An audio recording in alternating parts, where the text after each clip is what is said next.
I've been waiting all day for this.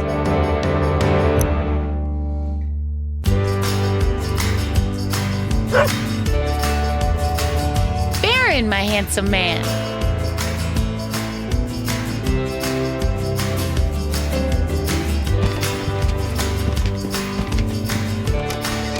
Hi, human. Hey, babe, you ready?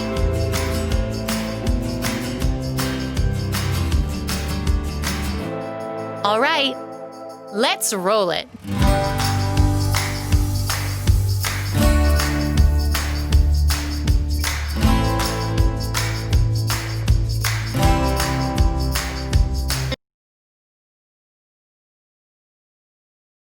Wonderful. Hi, everybody. I'm welcoming you back to another episode of Soul Sense, where I just feel really honored today to have the guest that we have. So I'm going to introduce you to Ronda, who is the executive director at Martha's Table here in Kingston. And for those of you who are unfamiliar with this organization, it's a community, sort of community kitchen, community. Is that how you would say it, Ronda? Maybe I'll throw that off to you to explain a little bit. Well, thank you for those kind words. Martha's Table is a community meal program. So we offer a drop-in center, and we have a space where people can relax, recharge, socialize in a safe environment. And we do breakfast, lunch, and dinner. We call ourselves a low-cost restaurant. Breakfast and lunch are informal, but we like to serve dinner as you would go into a restaurant. So we have people pouring drinks, people bussing the tables, servers bringing food out. You know, how was dinner? Have a nice night. So it's quite a package that we hope to offer each day here. But unfortunately, that's all on hold. Right. So let me ask you that, because I actually didn't know to the extent of which you do the meals and that kind of thing. I didn't know it was breakfast, lunch, dinner. And I think mainly I knew of the organization in the city, and I have people in my life who have volunteered with you, but it wasn't actually until COVID that I was connected with you. And through another great organization or business in the city, through Black Dog Hospitality, I've had the pleasure of being able to bring their food donations over to you. And you've changed a little bit through COVID. So how have things changed for you now with COVID and this experience that you just, shared with us, that people get to have? How has that changed for the community population coming into Martha's Table? It's pretty dramatic, Ash. It's very sad, actually. But on the other hand, we're happy that we can still provide our service, but it's very limited.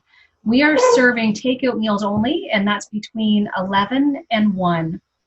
Now, the other side of the good news, if there is any in this situation, is that we're offering meals on Saturday, Sunday as well. So it's always been on our radar to do that, but we jumped in with both feet to accomplish that at the onset of the pandemic. So we knew there was a bit of a gap in the city, and we chose this time to do it, ready or not. And we're serving. So that's what's happening. We're not seeing the people that use the programs, and for us, that's a really big change. When I say dramatic, it really is, because we get to know the folks that are coming in regularly, and we're missing Bob and Tina and Terry, and we know those people, and sometimes we see them, but it's through a door, and it's you're raising your voice to say hi, Terry, and it's not the same. It's not even close. But again, we're happy that we're still able to offer those nutritious meals.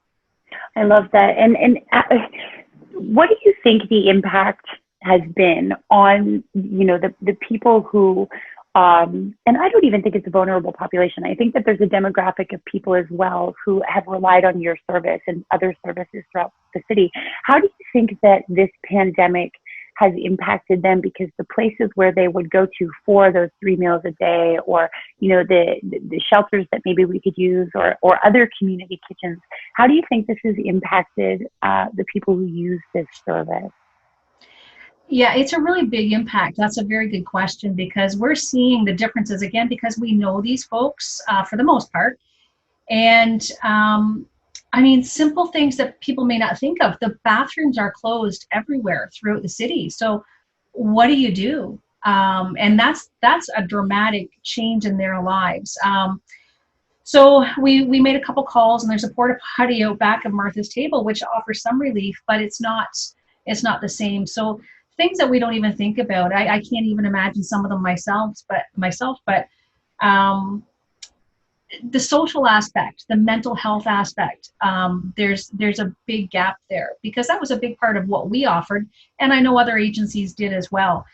So suddenly all of that's gone, and they're just sort of left to fend, and it's not going well in all cases. So I can only say, again, it's a dramatic change. They just don't have the tools or the resources to get these things, and even if they did, they're not available. Like, a lot of the service agencies are just closed. And I mean, they have no choice. They have to close in certain circumstances, but it's just unfortunate that there's a lot of changes that impact physical and mental. Yeah. Yeah. It's now, what do you think about the so I know one of the old retirement homes, they were turning into sort of a landing pad for our vulnerable population when the COVID pandemic first originally came at us, actually, in this region. Do you know from being in the industry that you're in, if that type of facility was received well from that population, or if it's in use, or is there still the push forward to keep our vulnerable population safe within the city of Kingston, or has that kind of, along with everything else, got a little bit lax? I know there's still conversations regarding how to accommodate these vulnerable persons at this time. The city council has just had meetings about it, specifically Bell Park settlement. If you're familiar with that, there's a large encampment, and the isolation area that was in, as you mentioned, the retirement center, is a great idea. They weren't sure how many people were going to fall ill, and it would have been a good solution, but there was just certain things they needed to put in place to make it safe for everybody, and that's restrictive, and it wasn't well received by the population. They're not used to coming and going at somebody else's schedule, I guess is the best way I can say it. I think one of the concerns, they could only go out for breaks every 2 hours, otherwise they had to be isolated, and it was very restrictive, and the rules and policies were put in place for good reason, but it didn't work well overall. So it's a great idea, and it might well have been a life-saving tool for people, but I'm not sure where they go from here, because it's a needed service, but there's got to be some place in the middle where people have more freedoms but are still safe.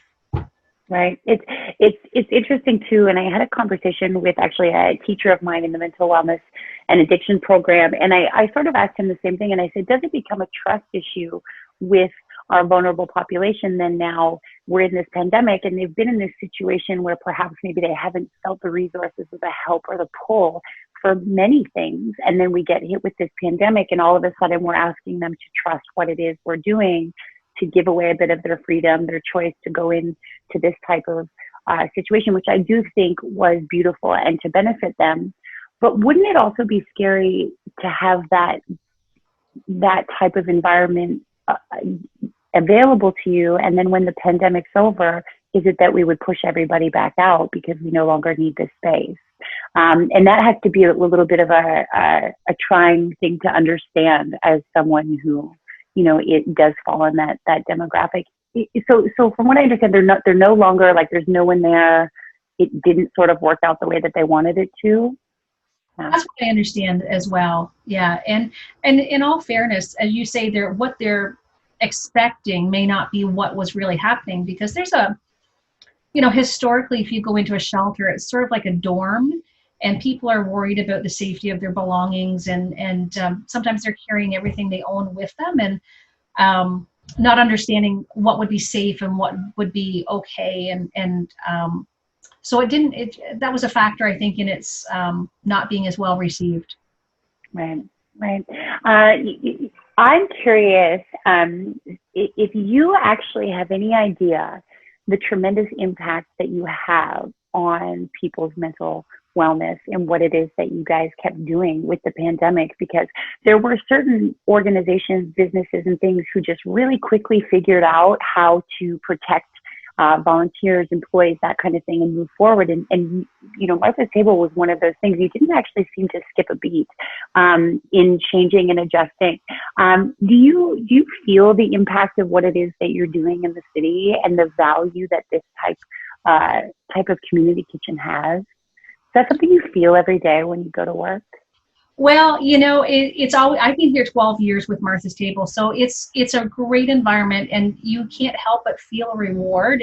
You're doing something good when you go home, even if and rarely do we solve all the problems. It doesn't happen, but you do something good, and you've done your best, and maybe made steps to improving a life. So you feel that. But I think my overall sense of being is that, I wish we could do more. I wish there was more that we could do, because I feel, especially with the pandemic and the closures, we're really losing that interaction and that contact with our guests. And that was a big part of checking in. I spoke to one gentleman at the door today, and he didn't look well. And I actually said that to him. I said, "Are you okay?" And he said, yeah. And I said, you don't look good. And he said, "No, I'm fine. And then on a third attempt, he said, "No, I'm not feeling good. I'm in a lot of pain." So, I asked him if he needed anything or if he had some place to go or someone to talk to. But he, again, he wasn't able to really follow up, and I wasn't able to follow up with him, and he walked away. So when I say I wish we could do more, that's a real problem for me, that I know he did express he was in pain, but the options were extremely limited, and he left. I have other people in line, and I couldn't chase him down. So there's always a big need, but you have to say, okay, I'm doing what we can as Martha's Table and an entity, and I know we're helping some, and there's just so much need, and it's real. Yeah, it is. How many people would you say, even through COVID, how many individuals would you say come through Martha's Table every day? It's about an average, I was going to say 140 a day. Now, before we were doing breakfast, lunch, and dinner, and we're around, I'm going to say 200, 210. So considering we're serving between 11 and 1 and hitting about 140 people per day, that's pretty significant. Mm-hmm. And, there's other agencies, thank goodness, that they're helping and sharing the need, filling the need, because there are hundreds and hundreds of meals going out every day across the city. Wow.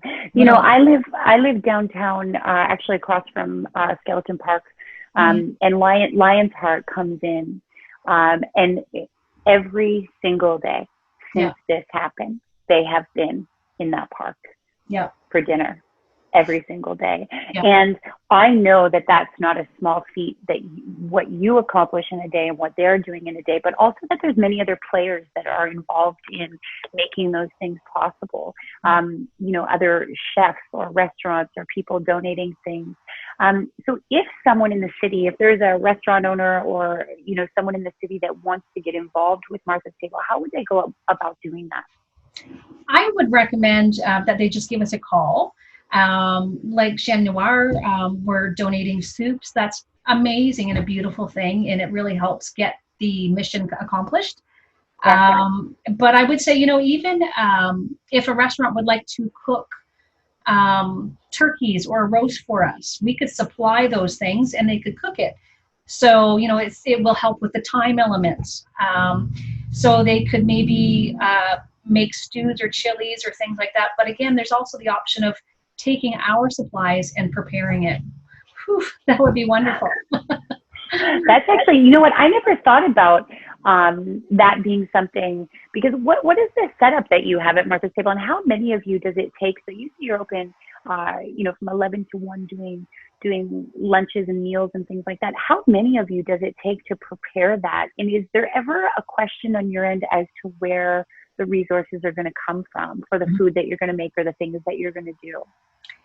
Yes, because we're not funded by any government agency. We're not United Way. We really are a community-based program. So that's something that is on my mind every single day. Where are the funds going to come from? And I can tell you, to anyone that's listening to your broadcast, thank you. Kingston is so generous, and we're very fortunate, but it's amazing that it comes together. I call it Martha's magic.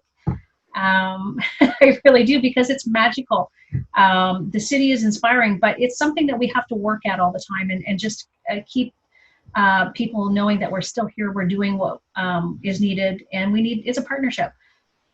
So it's an ongoing quest. That's the simplest way to put it. I love that. And I realize that at this time, perhaps volunteering and different things isn't something that people can do because of everything that's going on. Do you have any idea or any sort of inclination as to when you think that you'll be able to start running and functioning the way that you used to? I mean, now with the talk of, I understand we have no vaccine, we have no, cure yet for what's going on, but things are starting to reopen. Restaurants, although a little bit further down the line, will also be reopening in some way. What does that look like for you? Well, honestly, as a group, we talked about it at our last board meeting, and I really don't have an answer for that. We're for sure the summers, nothing's going to change until September for our operation. We really are focused on being ultra cautious and careful. So it's hard to say. We're listening to the province and the city and the country for guidance. And even if they say, here's what we're doing, we're going to consider how that reflects and could be put into practice at Martha's table. And if it won't work for us, we're still going to be cautious. So we're working with a vulnerable population. And as you mentioned, our volunteers, we have a wide range of folks. Normally there's 30 people here in a day, and right now there's 6 staff. So it's a big change in that element, but we really miss those folks. So we're just going to be cautious, and we're going to just do the best we can. And I hope that we can reassess in midsummer and have a better idea then where things are going to go. I mean, even if there was a treatment to minimize the effects of the illness, that would be hopeful, and I think we would see things open up more quickly. But without a treatment or a cure, we're kind of stymied. Yeah. Yeah. Do you find that you have to take it because you are dealing with the vulnerable population? Like, are you taking even more precaution than maybe what people would be doing? Reopening a retail store, one of these coffee shops that open. Are you going even farther because you have such a vulnerable population that you're dealing with? From the beginning, we've taken extra caution, and I wouldn't say at this point we're taking more, because I know the shops are doing their very best in sanitizing, but we have worn masks while we're preparing food and throughout the facility from the very beginning. And I can tell you, I still struggle with wearing a mask all day. As you said at the beginning, it's such a relief not to have to talk through one. Yeah. So we think that's really important, because there's so many people that are asymptomatic, and I mean, I could have it, anybody could have it. We don't think we do. But we could be passing that. So that's the last thing we want to do. We're here to keep people healthy. So we put the mask on and we suffer through that.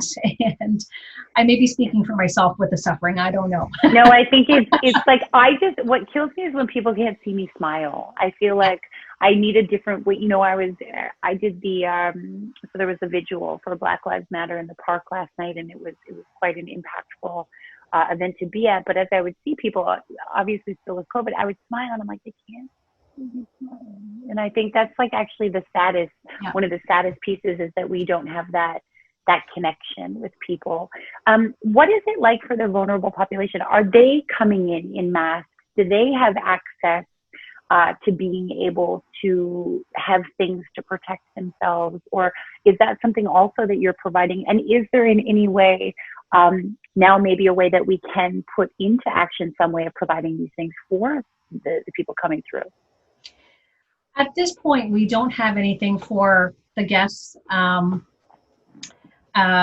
mean, we don't even have sanitizer or the masks, gloves, or anything that we can hand out. And it's kind of an unfortunate situation. The PPE was very hard to get and remains hard to get. But yeah, again, there's a situation I wish that we could do a better job at fulfilling. A little bit more. You know what? I think that's where I might take a small moment and through social media and a couple of things call out to see if we can't figure out ways in which we can start donating those things to Martha's Table and to those individuals, because I know what it feels like as someone who has the ability to access or purchase those things. And I still feel insecure when I go out with them. So I can't imagine not having access to be able to even have something like that with you. What is one of, I want to kind of just jump into, what is one of the biggest things that you would like to see within the city of Kingston and our community change or shift in regards to the population that you work with? Or how can we as individuals within the city be better to help you? I think you're doing a great job. I think Kingston is doing a great job. And people are very considerate, and I think for the most part do what they can. And that's always been something that Martha's has promoted. We don't want anyone to go over and above where they're comfortable, whether it's volunteering their time or donating supplies or funding. And again, part of that magic that's Martha's, it's always has worked up until this point. So right now we're saying people are asking for certain things at the door. So we have that finger on the pulse, if you will, what they're not getting. And they need bottled water because, again, with the facilities closed, it's hard to get. Fresh fruit, if people have access to water and fresh fruit, those aren't things that we're receiving at this time. So if you're in a position to donate those things, that would be wonderful. And in fact, thinking about sharing, we are sending food down to the Bell Park camp on Mondays. And for the last few weeks, we've been sending meals over to the nurses at the COVID testing center. So we're doing what we can in a way that we hope people that support Martha's agree with. But I think it's a community, and I just like to see people doing what they can when they can. So there's ways that they can donate. Unfortunately, we can't volunteer, have their volunteer hours, but just if they'd like to check in, give me a call. They can check our website. We have Instagram, Twitter, and Facebook now. So we're trying to keep people informed through those medias too. I love that. And my question then for you, and also for the staff that you have at Martha's Table, and mainly because we can only be the best at what it is we provide if we're taking care of ourselves. And I really believe that. So I'm curious what you are doing for your own mental wellness through these times, and what your staff is doing for their mental wellness through this time, because I do feel like you're on the front line of something that is just even a little bit more emotional and a little bit more heart-wrenching, and those stories can't be easy stories to not take with you. So what are you doing right now for that? Well, I've always made a practice over the years of understanding that if I've done my best today, I go home and I rejuvenate, and then tomorrow I again plan to do my best. So I have to acknowledge, and I have to remind myself, again, we're not going to solve all the problems, but we have to do what we can, and we have to do, we have to know that our service is valuable, and understand that it may not be perfect, but it has to be to the best of our ability. So that helps me mentally. And I have a strong crew here, and I encourage them to find a reason to, or a way to find the best, whatever that is for them, and what it'll probably look different for each person. But you have to accept that it's not a perfect system, but we have to work hard to make it, what can we do better tomorrow than we did today?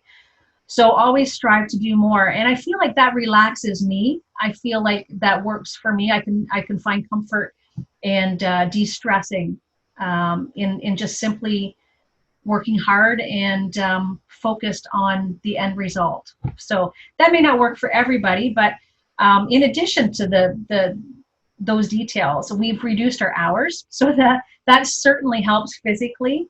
The staff has just left for the day, so that gives them the afternoon to sort of rest and relax and renew and start tomorrow again. So because it's very demanding, there's a few people doing the work of many right now, and I'm happy to give them that afternoon to decompress. Yeah. To decompress a little bit. Well, I would, me personally, I would love to, when we can kind of get groups together a little bit more, I would love to offer Martha's Table kind of a mental wellness session, or a, relaxation, like team building session or something too, that we can bring everyone together and kind of regroup after all of this. Because although your days, I feel, are a little bit shorter, the hours that you're working, the work that you're doing is tremendous.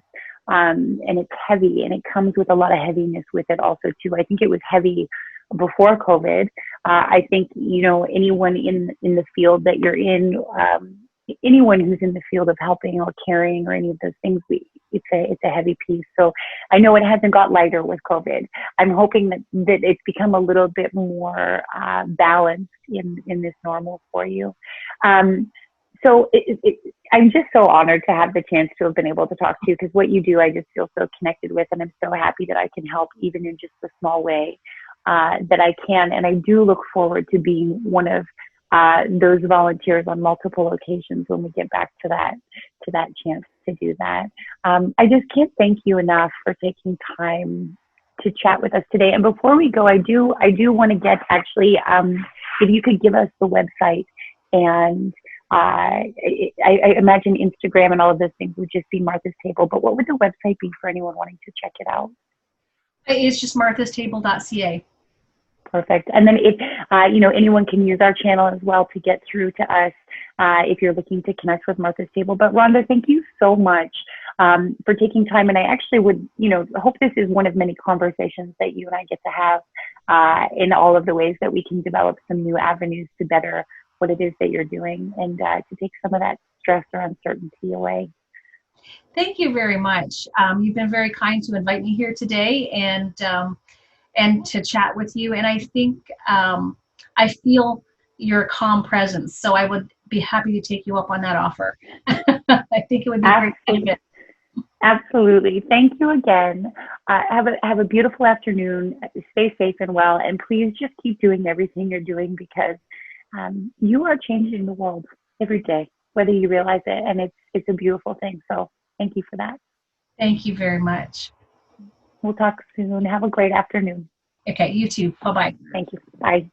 How lucky do I feel today to connect with someone who is in a position to make a big change, and a big change at a really scary time. So for those of you, we'll make sure to share the information. For those of you who have thought, considered, maybe even just for a moment had an inkling of volunteering at these types of community kitchens, they need our help. And not only do they need our help in the actual day, but they need our help with donations, food preparation, all of those things. So we'll put up the information and you can get at us. Thank you so much. Have an amazing day, and we'll see you next time.